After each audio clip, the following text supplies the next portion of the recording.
always been believed that Saddam Hussein, is ruled by fear, is what's really keeping his military fighting at all. So I'm assuming here that the thinking was it was worth a shot. If they had intelligence, they could possibly take him out, they'd go ahead and try. But again, this is a limited strike aimed at a leadership target of opportunity. And at this point, the full-blown war, the so-called shock and awe with thousands of cruise missiles and bombs, has not yet taken place and may not take place for another day or so. Aaron? Is that right, that we may be still a day or more away from this unfolding in the president's terms a broad way?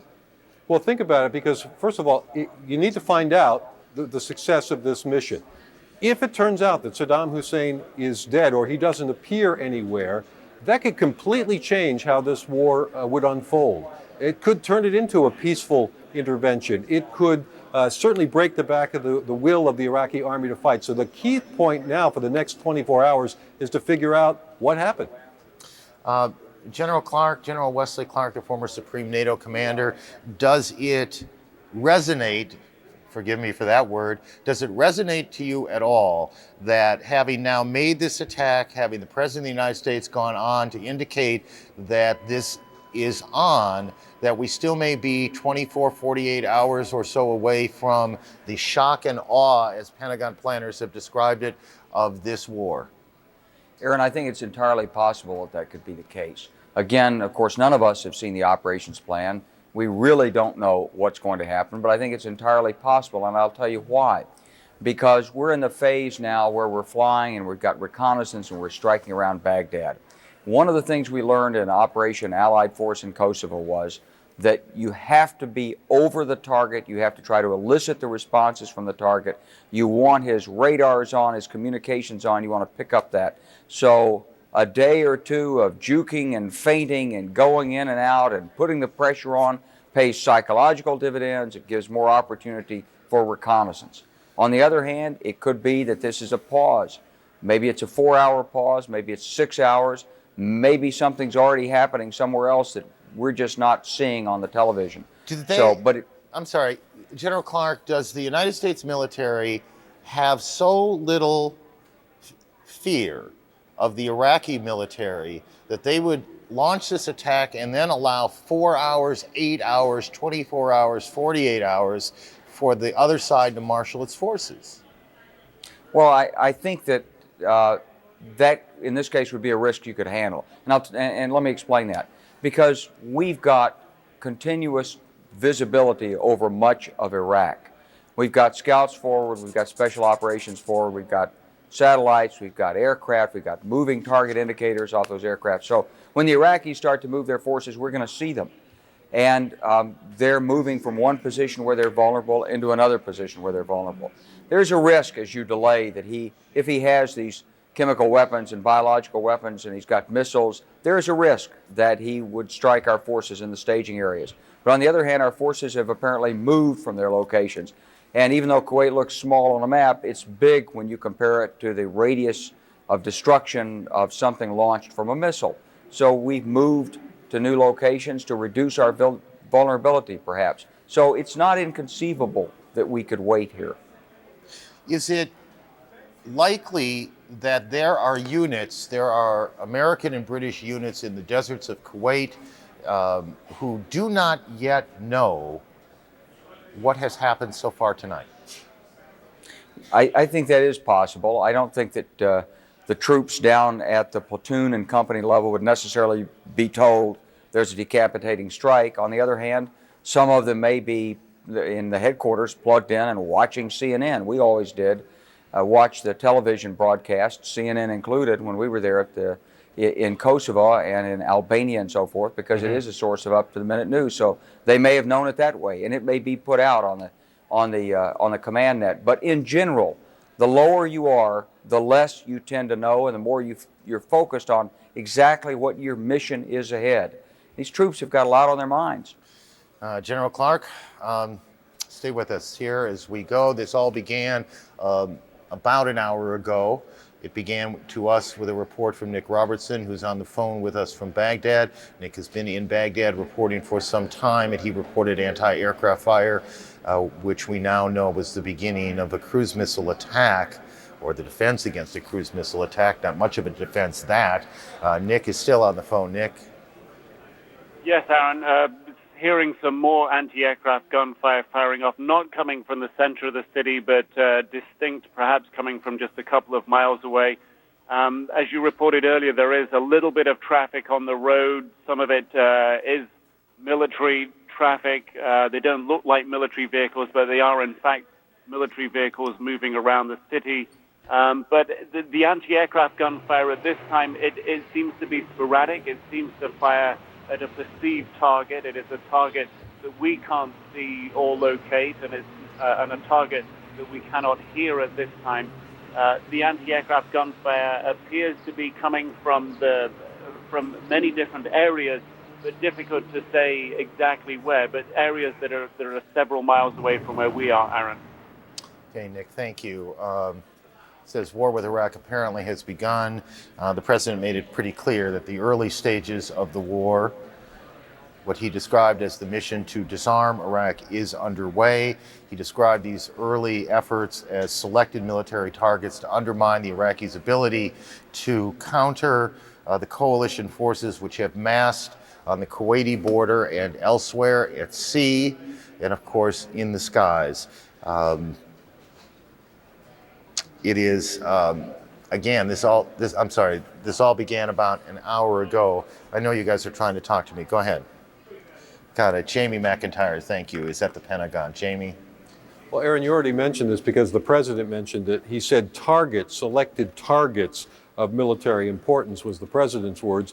And we are confirming now that there were more than one target. There was a target in Baghdad, and there was at least another target south of Baghdad. Again, we don't know exactly what the targets were. We don't know if they were presidential palaces or bunkers or what, but they were more than one target that was the subject of this cruise missile and F-117 stealth fighter strike in Baghdad. Again, a leadership target of opportunity, an apparent decapitation attempt to take out the leadership of Iraq before even any of the other shots have been fired in this war. Of course, this is the beginning of hostilities, but the U.S. is going to want to figure out exactly what it accomplished, if anything, before it decides how it's going to proceed with the opening salvo of what was promising to be a very punishing bombing campaign. These flashes that we've seen over Baghdad, as best we have been able to tell as we watch them, have been tracer fire from the ground to the sky. We have not seen from our camera positions, we have not been able to see these cruise missile attacks at all. Again, around the country now, there are all sorts of military operations waiting to move in on the borders. Ben Wiedemann is in the northern part of Iraq. Ben is with Kurdish troops. This is part of the complicated ethnic and religious makeup of Iraq that over the weeks that this war plays out, we suspect we'll spend a fair amount of time talking about. Probably not the night for it now, but it is saying will shortly go on TV. And these are the pictures. That is what Iraqi TV, I don't know if we can get back to that. It is in a sense a sort of remarkable scene that normal TV programming is going on in Iraq as they await the president of the country to announce that the country has been attacked by the United States. Nick Robertson, are you able to hear me now? Hear you just fine. Indeed, the broadcaster giving the message that President Saddam Hussein will speak shortly, that's been playing here a number of times this morning.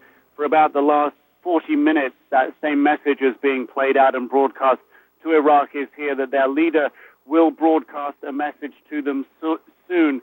Just as we were talking before, the air raid siren here went off again. I saw some people hurrying to get off the streets here. There are not many people around at the moment, but that was just 15 minutes after the all clear going off, the air raid siren going off, and some people hurrying to get off the streets, Aaron. Although right now, nothing appears to be happening. Nick, our reporting from the Pentagon, from the region, is that nothing major. The major rollout of Operation Iraqi Freedom is not going to happen yet. And earlier, General Clark, I believe it was, talked about the value of starting it at night in the darkness, and we're a long way from that. It's just early morning now in Iraq right now. Earlier, a short time ago, not very long ago, in New York, the Iraqi ambassador to the United Nations talked to reporters how odd it must be to be the country's representative in the United States when the United States has just attacked your country. But this is what he had to say earlier in New York. Do our best to contact, to tackle this matter within the United Nations and with the Security Council. What would be the next step to do that then? Hopefully tomorrow we will start that. That step. Exactly what would you try and... Well, you know, just perhaps we have to send a letter there to the President of the Security Council and to the Secretary General. You know, this is a breach of peace.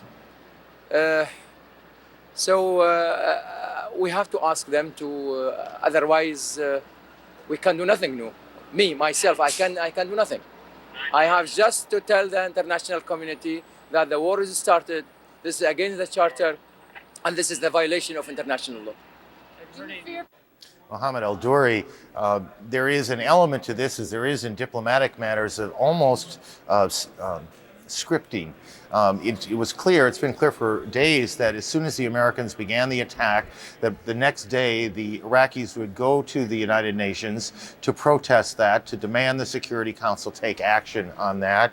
Michael Oku is one of our team of correspondents who covers the United Nations. He's been there a lot over the last month or so. Michael, just run down the process that you expect to unfold over on the east side of New York in the next 24 hours. Well, Aaron, what we expect is that the Iraqi ambassador who you just heard from will be very vocal about going to other Security Council nations and asking them to convene to talk about the action that the U.S. is obviously involved in at this moment. And the word we are getting is that it will really be more of a speech-a-thon of sorts, that essentially these ambassadors will come forward, that they will, in their own words, condemn the U.S. and UK action here. We don't expect there to be any kind of a resolution or even a presidential statement, which is what often happens in situations like this. The advice that the Iraqi ambassador is getting, according to some diplomats we have spoken to, is that it is not a good idea right now to try to go too forward on this, to try to isolate the United States in any way, but to just come forward and to make their voices heard. Aaron?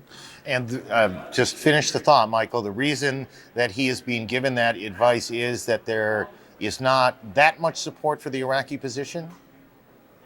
Well, that's exactly right. There are quite a few diplomats here who will tell you that they do not believe in the U.S. action here, but they certainly do believe that Saddam Hussein may have weapons of mass destruction, that Saddam Hussein may certainly pose a real threat in the area. But it's really a matter, Aaron, of some diplomats believing that Mr. Hussein is dangerous, but the United States actions are not necessarily justified. And it's really sort of trying to stay in the middle on this. Aaron? It was interesting, Michael, you said at the beginning that we expect to hear a lot of speech making at the United Nations. I think there are a whole lot of people who would say that's all we've heard from the United Nations. Ministry of Information on Iraqi television. The Minister of Information, let's listen in for just a moment. Against the tyrant of this era, the Zionist ally, in this day where the determinations will be manifest, and Iraq, under the leadership of the great leader Saddam Hussein, may God protect him. This will be a protection, a shield for this nation, for humanity, against those evils, those tyrants in America and Britain. Dear citizens, the President Saddam Hussein, may God protect him, will speak to you.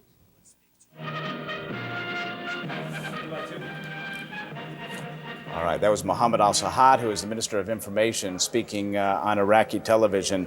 We have not seen Saddam Hussein. There was a promise. I'm sorry? Go ahead. All right. We're going to stay with this speech now. Is that right? All right. We're about to hear from Saddam Hussein. That's what I'm being told right now. And we will probably stay with this picture as we wait for Saddam Hussein to appear. This was promised some time ago. And why don't we send it back to Aaron for now? We'll continue our discussion of cruise missiles later. Aaron. Thank you. Well, we look at the slide, and that's what it is. What we don't know, honestly, we know that they say Saddam Hussein is alive, and they say that we're going to hear from him, but the truth is that Iraqi information officials have been saying that for at least an hour now, a little longer than that. They say, well, it'll be another 10 minutes, it'll be another 10 minutes. Well, we'll have something on this channel or that channel, but to this point, they have not delivered. We know, and you know, In the name of God, most merciful, most compassionate. they've delivered now. Those who are fought as they are treated unjustly were granted permission to fight, and God will give them victory.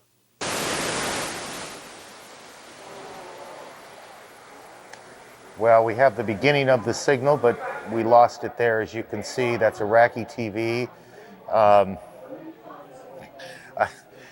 suppose it is in some ways fitting that, here we go. 20th of March 2003, corresponding to 17th of the Muharram of 1422 Hijri. The criminal, Junior Bush, committed, he and his aides, his crime that he was threatening Iraq with, and humanity as well. His criminal act comes from and the act of those who helped him and his followers. This is added to the series of their shameful crimes against Iraq and the humanity. This is a start for other additional crimes. O Iraqis and those who care in our nation, sacrificing for you and for the values of our nation and the banners of fighting and for its religion and for the soul, the family, the son. And here I will not repeat what should be said. It is a duty on all people, good people, you that repeat what has to be done to protect and defend this dear nation and the values and sacreds. But I will say to each, this is a must on all of us, but I say on any of us, on each of us in the family of Iraq, the believing, the honest family that is being treated unjustly by its enemies, on all of us, on each of us, we have to remember what was said and what was pledged. And these days will go as God wills. These days will add to your record, your bright record, O you male and female dignified people.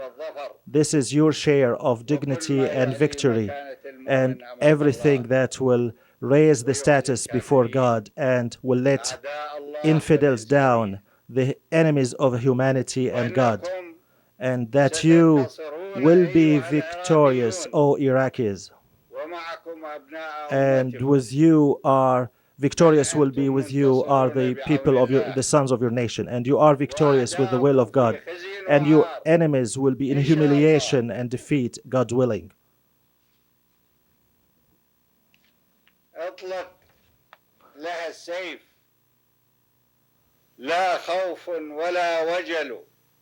Go, you sword. I'm not.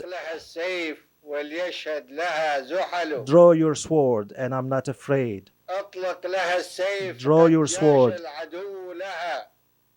the enemy is making a fuss, and the enemy will not be stopped except by let the rains be let go anyway, but hope is there. Let thunderstorms go until the guidance appears and injustice goes away. And let dawn be the way to confront all bad,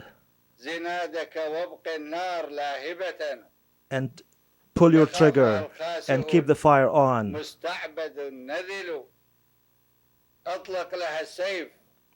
Draw your sword. No one will be victorious unless he is a man and a brave man. And prepare a banner and call for the way of God, that the wounds will heal quickly. Dear friends,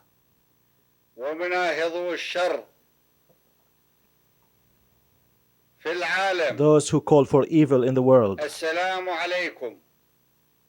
those who fight evil in the world, peace be upon you. You noticed how Bush, the careless, underestimated your values,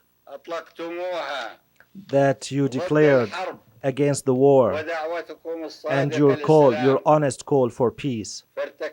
And he committed this shameful crime this day.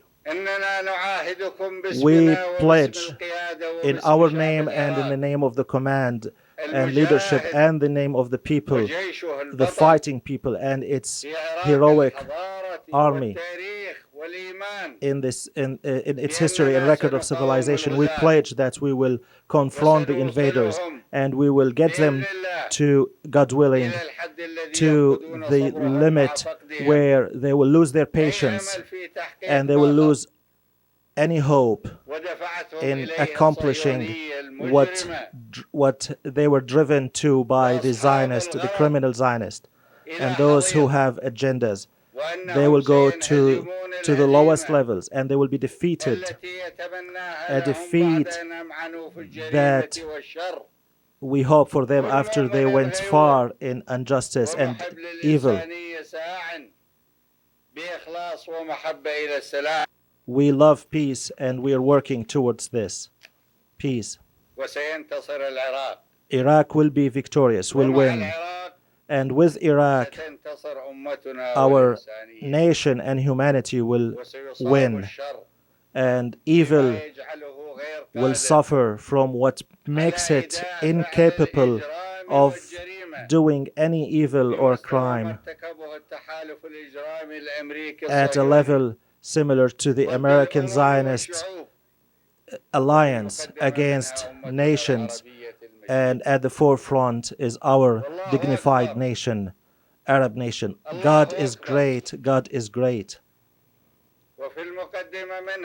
At the beginning, at the forefront is our nation. God is great. God is great. And live long Iraq and Palestine. God is great. God is great.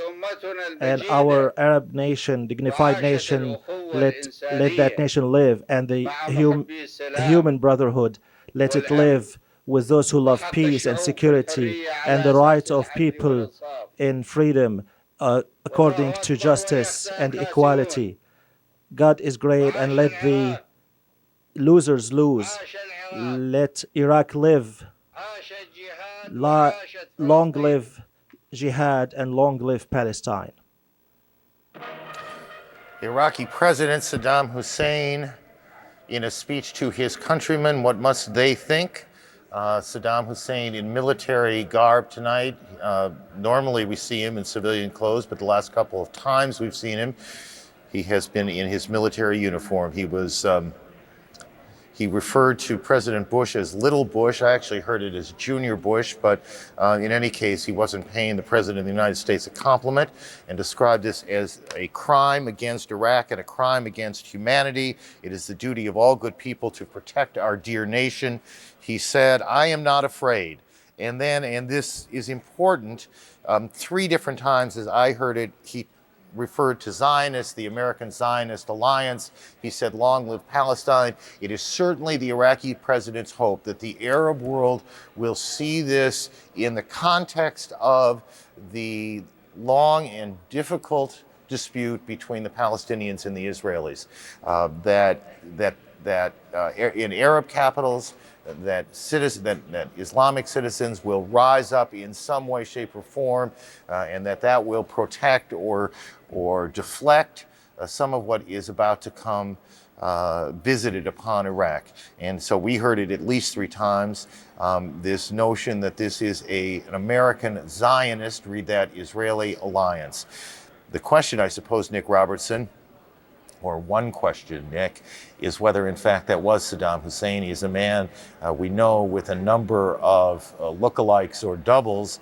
Do we know with absolute certainty that we were listening to the Iraqi president?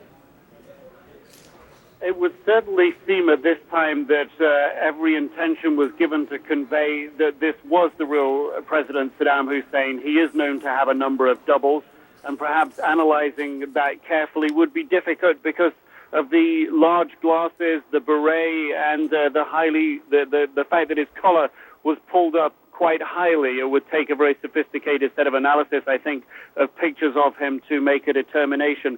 It sounded very much like him. The rhetoric was extremely strong. He looked much more serious than we have seen him look recently. He portrays himself on Iraqi television as looking very relaxed. Very interesting there, Aaron. Of course, the theme that all of this is driven by Zionism, is driven by the United States' aggression to gain control over the region. We hear that time and time again from Iraqi officials. Very interesting here to get a hint, the first hint perhaps, of how Iraq thinks it will deal with this war, saying that we will drive them to the limit, drive the invading forces to the limit where they lose their patience and they will lose their hope. And the day will come where they are driven down to their lowest level and give up. This is the first time we've heard an Iraqi official articulate how they plan to try and win. They plan to try and do it here by making sure that the United States loses its patience, that the troops lose their hope, that their morale is driven to its lowest level. This is something that we haven't heard before. Very interesting, a call to arms to draw your swords, to draw your guns, clearly calling on the Iraqi people at this very, very critical time for them to stand with the government, to stand behind the leadership. Of course, difficult to analyze as well exactly what people really are feeling in their hearts of hearts as they stand, as they know, on the brink of a very, very serious war at this time, Aaron. It is, to use a colloquialism, it is the knock on the Americans, I suppose, that, and this is a product of Vietnam, that the country does not have the staying power in moments like this, that it does not have the will to take casualties, that it does not have the will to expend the lives, I almost said human resources, does not have the willingness to accept the casualties of war. That has been the knock on the country in the post-Vietnam era. We would just refer again to something that President Bush said when he talked. He made it very clear that this may go on a long time, but I think the term was no half measures here, no half victories here, that in the president's view, the president of the United States' view, the United States is in it to the end. And there, in our view, there can be little question that is indeed the American feeling tonight, that they will do what it takes as quickly as possible, but they will do what it takes to do the job the president has enunciated over now many, many, many, many months. Wolf, this question of whether it was Saddam and the doubles, I don't mean to use the term paranoid in the classic psychiatric sense. We'll use it in the idiomatic sense. he is a man obsessed with security. He certainly is a man obsessed with security. And let me make a couple of points about what we've just seen unfold on Iraqi television before coming out here to Kuwait over the past several. Anti-aircraft gunfire started again from the periphery of the city. It seems to indicate that only certain areas are firing at certain times, and I think one of our military analysts earlier said this was an indication of good command and control, that they were able to, that the Iraqi forces were able to determine which anti-aircraft batteries should start firing and at what point, and then at what point they should cease their firing.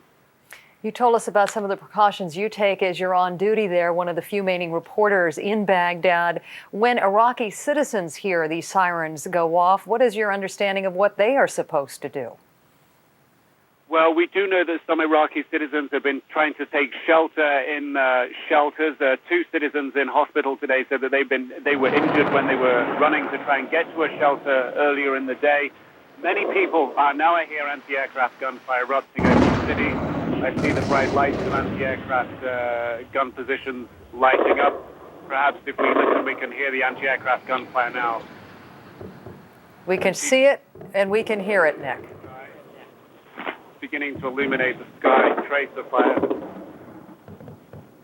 I can see it, the fire coming from northern aspects of the city.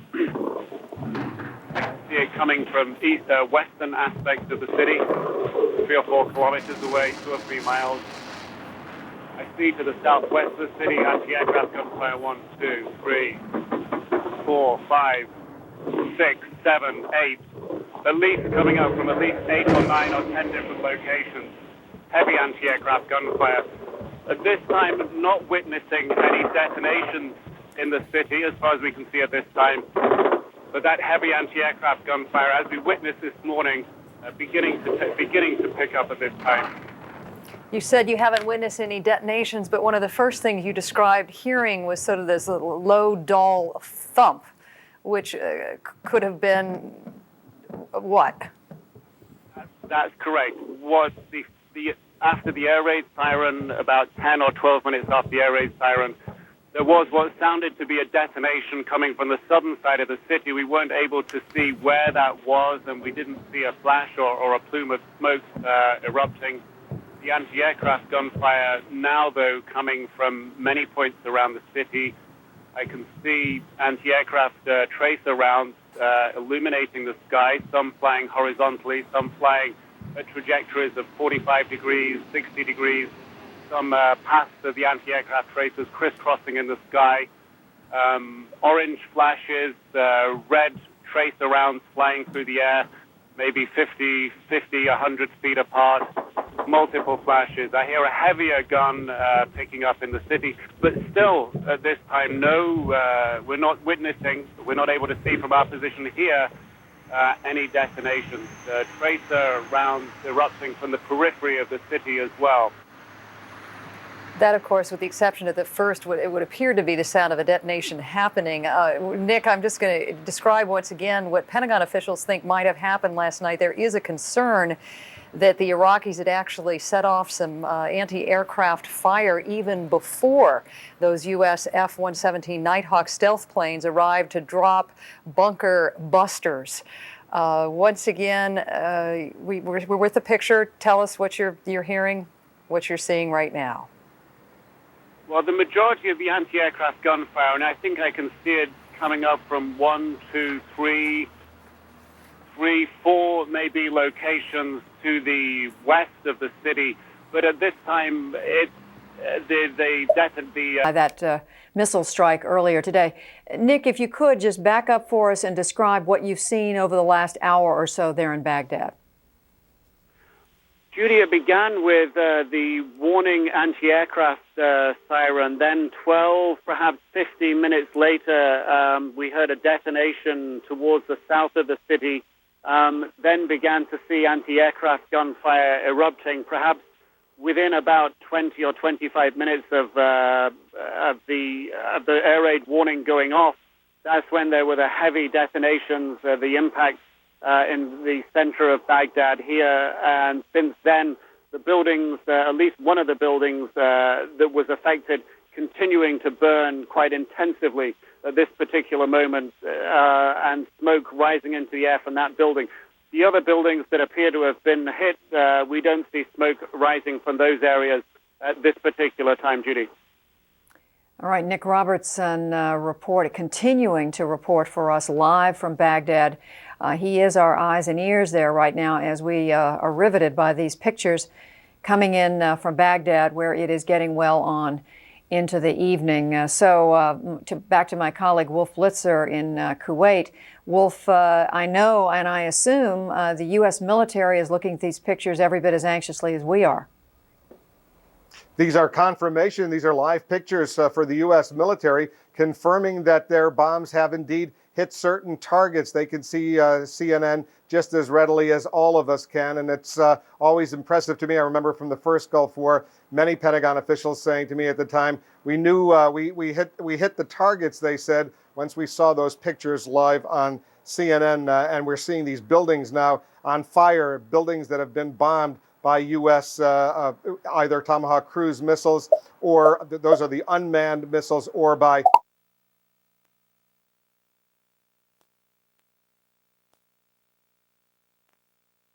traders is to what they're seeing on the TV screen. Can you give me the linkage between? And to talk about operational details, it says all such details will come from the Pentagon, but we have been talking to some senior officials here. Again, one official familiar with the presentation Mr. Bush received this morning from Defense Secretary Rumsfeld told us that things would be ramping up, quote, fairly quickly. Another senior official I spoke to, as Judy was speaking to Nick Robertson in Baghdad, said he could confirm that there is a significant escalation underway in and around Baghdad and elsewhere. This official, however, refused to give any other details, saying that operational security is, of course, critical right now. A third official said he had been told that things would escalate today, but take, quote, several days to unfold. We should note for our viewers that the president has signed a broad order giving the generals in the field the authority to execute the battle plan. The president is being consulted on the big decisions and, of course, being kept informed constantly as to the developments, but the generals in the field have the authority to execute the battle plan. As we watch these pictures, one more footnote, Wolf, the president is to speak to the media today during a meeting with his cabinet. We expect the president's remarks about 1 hour from now, perhaps an assessment from the president on how things are going in the second day here of the war in Iraq. Wolf. And the chain of command going from the commander-in-chief, the President of the United States, to the Secretary of Defense, to the chairman of the Joint Chiefs, and then to the Commander General Tommy Franks. Is that correct, General Grange? Is that how the chain of command goes from the President down to Tommy Franks? Actually, it goes through the Secretary of Defense right to General Franks, with the chairman as an advisor, of course, because of his position with all the Joint Chiefs of Staff.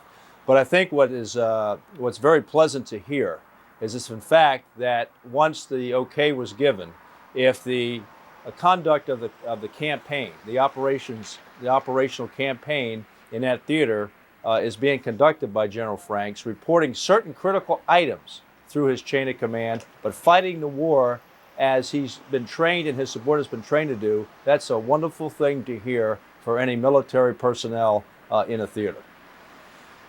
And finally, General Grange, I just want to throw out one idea to you and run it by you. I know you're not surprised to see elements of the 1st Marine Expeditionary Force, as our Barbara Starr reporting from the Pentagon, now moving into southern Iraq, crossing the border from northern Kuwait into southern Iraq, moving in simultaneously with this air campaign that is underway in Iraq. But given the fact that earlier in the day here in Kuwait, there were Iraqi missile attacks. Description was the way the detonations appeared, and we're hoping this might give some cues to some of our military experts here.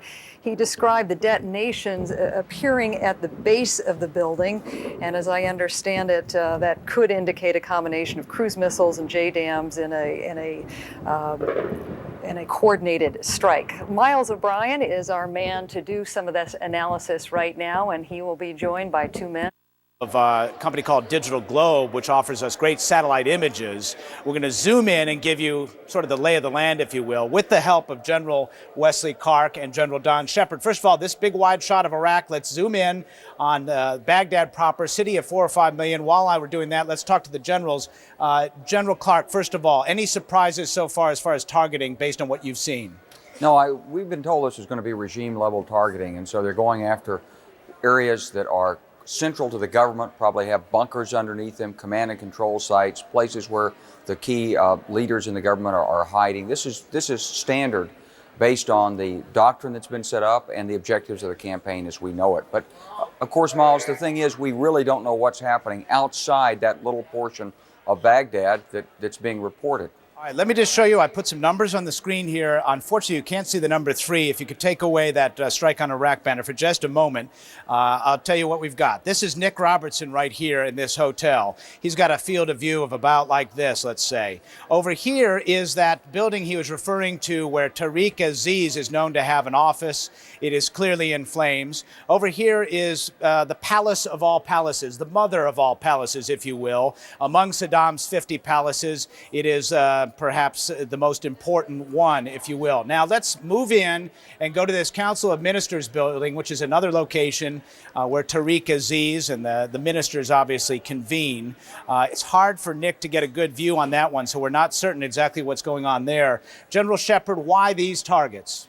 Basically, these, as General Clark said, are leadership targets, Miles, that have been listened to and watched for a long period of time. There may or may not be people in there. There may or may not be bunkers underneath them, but we've got good intelligence on all of these targets, and we're going to take them out. The important thing is this is not carpet bombing of downtown Baghdad. These are very specific precision targets against known targets of command and control and leadership at this time, Miles. The building that I have highlighted is that building that Nick Robertson was just talking about, known to be in flames, known to be an office frequented by Tariq Aziz, the Deputy Prime Minister of Iraq. We had a night vision picture of it not too long ago. Can't get it right now, but you will clearly see that this image is now hopelessly outdated. This image probably captured about a year ago by our friends at Digital Globe. Let's go back to that wide shot one more time, and I want to ask General Clark about the precision of these strikes. Can you take it to the bank on these sorts of things, cruise missiles and JDAMs? How accurate are they? They should be accurate within just 2 or 3 feet on average, maybe 2 meters on the outside. But like anything that's a mechanical or electrical, there's always a possibility for an error. So out of every 50 or 60, maybe one is going to go badly astray. Maybe it'll hit nowhere near, or maybe it'll miss by a half mile. But 98% of these are going to be right there within the space of 6, 8, 10 feet of where you want it to hit. All right, as we take an aerial tour of Baghdad, courtesy of Digital Globe, I'll ask you, General Shepard, it seems to me that these obvious targets, even to armchair folks such as myself, would be the last place on earth you'd find Saddam Hussein right now. What do you think? I think that's probably true. On the other hand, there is a lot of records and that type of thing in these buildings. There may be also bunkers and storage in the buildings that are very important. I think we've got a lot of intelligence about that over time period. So again, this is the governmental control area of Baghdad, not just downtown Baghdad that we're looking at, Miles. All right, gentlemen, thank you very much for giving us the lay of the land as we look at the Tigris. Oh, I'll tell you what, let's bring in General Grange. General Grange, what are your thoughts on these targets so far? And I'll zoom back in and I'll show you another one of these palaces, which might very well be on the target list. Any surprises that you've seen? Or is this all stuff that would be in the realm of predictable? No, I think there's no surprises, but I think there's one important point to keep in perspective, and that is, though these are outstanding, the state-of-the-art high-tech weapons, munition systems, they're only as good as the intelligence that you're provided, that is the site you actually plan to hit. All right. And so as they move things around, you got to be A lot about walls of anti-aircraft gunfire. I'm looking at tracer rounds erupting out towards the horizon there. That's what it looks like, long, snaking red tracer rounds, the guns appearing to wave the tracer fire through the air, coming up from multiple different locations. It does appear at times as if it is a wall. They do appear to be firing up into a given sector. Perhaps the people manning the anti-aircraft gun facilities waving, arcing their rounds through the air. But very much from our perspective here in the center of the city, looking towards the periphery of the city, the perimeter of the city, as if it would be a wall of anti-aircraft gunfire. Difficult to say how high those rounds are flying up into the air, but at least several thousand, they appear to be going up at least several thousands of feet. Red tracer rounds, some of them just lazily. I'm watching one climb into the air before it disappears. Above that, even brighter amber flashes. But the periphery, the city, the perspective I'm looking at just now, just a wall of anti-aircraft fire, Miles. Nick, are you in a situation where minders are in any way telling you what you can say or cannot say at this point? Miles, we've had a government official with us since we've been broadcasting from this location for the last 24 hours, and we still do have a government official with us. And the indications that they